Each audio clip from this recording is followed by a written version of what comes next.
My name is Jakub Wiśniewski. I am the new director of the Globsec Policy Institute and vice president of the Globsec organization. And I come from Poland and settled down in Bratislava just a month ago. The first thing that struck me when coming here was closeness to other countries, Hungary, Austria, the Czech Republic. Europe is about bridges connecting countries, societies, about making borders disappear. I don't know how you came here today, but some of you arrived from Vienna. And to see this healthy relationship between Vienna and Bratislava, this duopolis, is to understand what European integration really brings. The easier life of ordinary people. And it is clear to me, at least, how much would be lost for Slovakia if the EU ceased to exist one day. The Slovak presidency brings the EU to a threshold of a new European reality. We know there will be no business as usual. The EU will change, has to change. And Brussels is belatedly waking up to this challenge. Europe's future is not necessarily ever closer union. Everything is kind of reversible. Schengen, euro currency, single market. And it seems to me that multi-speed Europe is probably the reality of the future, whether we want it or not. On the other hand, the EU is still a half-baked project in many areas. We have monetary union without economic union. Eurozone integration is still work in progress, as the ECFIN ministers surely know. That brings me to the last point, most crucial, most important point. Europe, in my mind, faces a dilemma. To prevent crisis, it needs more centralization that Eurosceptics hate. This is why, somewhat paradoxically, grand ideas come back now. There is a talk of European army. Some other people talk about Europe-wide intelligence agency. Others talk of continental partnership between the EU members and countries like the UK, maybe Turkey, maybe Ukraine. Others talk about new social Europe emerging. Let me repeat once again. To see off the next crisis, the train of integration will have to keep moving probably, but ever more voters are standing in front of a locomotive yelling, stop! So I am puzzled, I am confused, so are many people these days, and in hard times like this, we resort to wise men who are able to advise us where to go. After all, policy compromises may be reached, but are no longer credible to citizens and to the markets.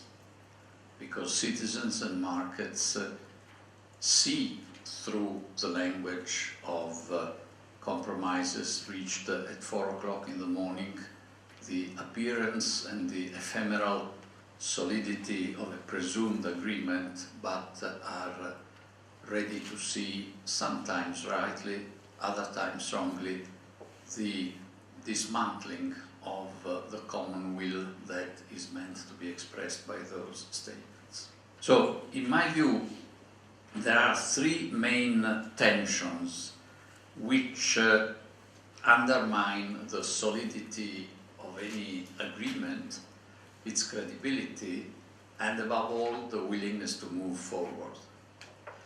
I see one tension between the integration, in particular the market integration in Europe, and the social/national backlashes against it.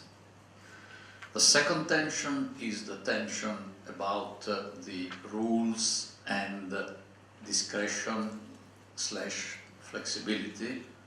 The Stability and Growth Pact and its implementation is a very good example of that. And the third tension is an emerging need for European public goods in the areas of internal and external securities, policy on migrants and refugees, and many other areas.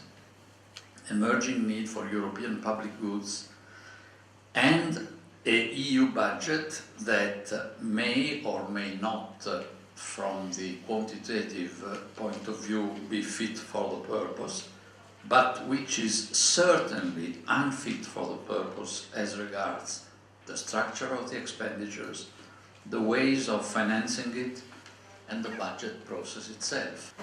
I think we should realize that Europe is in a deep and fundamental economic crisis. The growth of the last 10 years has been 0.5, productivity for the last 10 years on average has been 0.5, unemployment is at 11%, employment rates are at 65% and actually at around 50% for people above 55 years. So, and on top of that we have a public debt that is now about 90%. Just to get the perspectives right, if we can only print 0.5 productivity growth, that will only allow wages to increase 5% in a 10-year perspective and only 10% in a 20-year perspective. So if we want to deliver real wages and living standards to the people, we have to do reforms. And my first message is that the most important thing for Europe is to do structural reforms. And that is not about building an ever closer union or a closer cooperation between the Euro countries or moving towards a fiscal union. I would argue that there are three areas where I would think that the leaders should concentrate. The first is the banking union. The rules are misconstructed. It's very difficult to deal with bank restructuring under the current regime of no bailout. I think the states should be able to put money into banks and restore their balance sheets. They should do it with haircuts, and I've cut off my ponytail, so I know a little bit about haircuts and market valuation of the assets.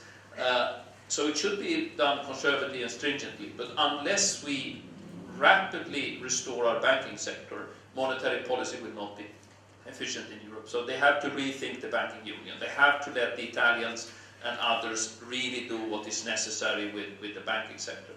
Second issue is pretty obvious, security. Europe needs to strengthen its presence in terms of security. We all know that this is basically about Germany and some other countries spending much less than they are required through the NATO commitments on security. That has to be changed. We need to step up European security when our close neighborhood has become more difficult. Thirdly, migration.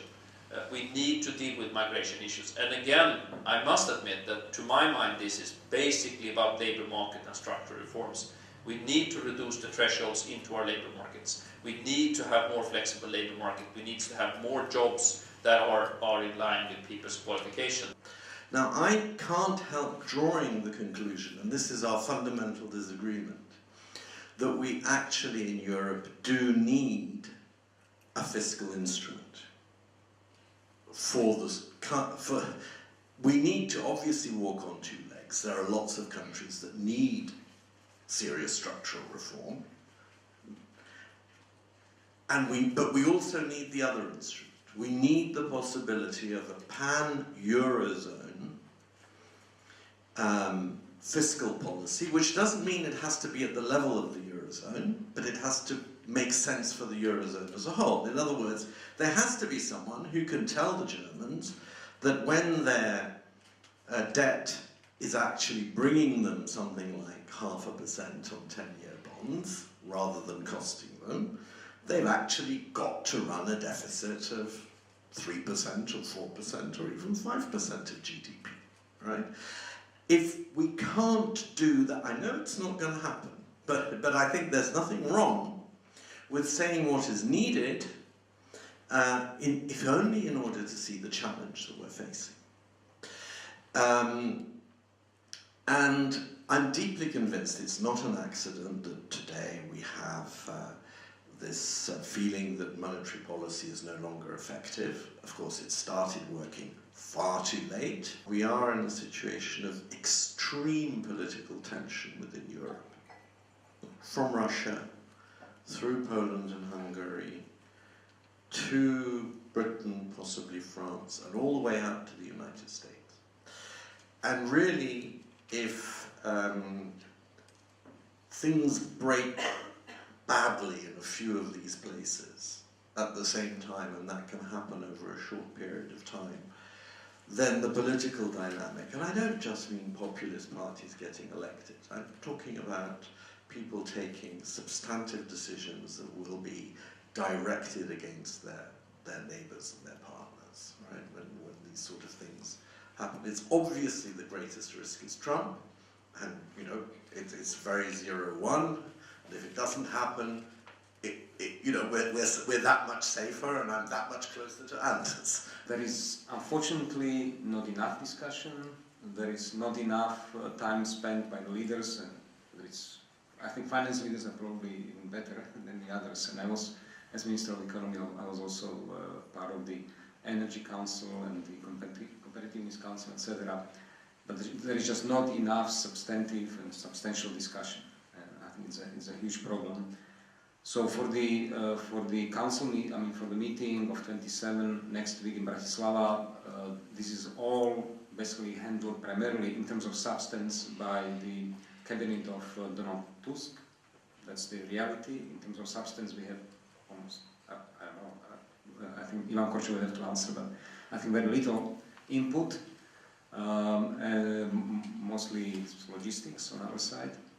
But at the same time, I think that we have to, and we have the obligation to come up with these bottom-up initiatives, that we have to push ideas, we have to push politicians to get engaged into discussion and to listen to new ideas. Actually, Globsec Institute does have an initiative in mind, which would be in parallel to the kind of second track diplomacy, parallel to the official process of Bratislava, Malta, Rome.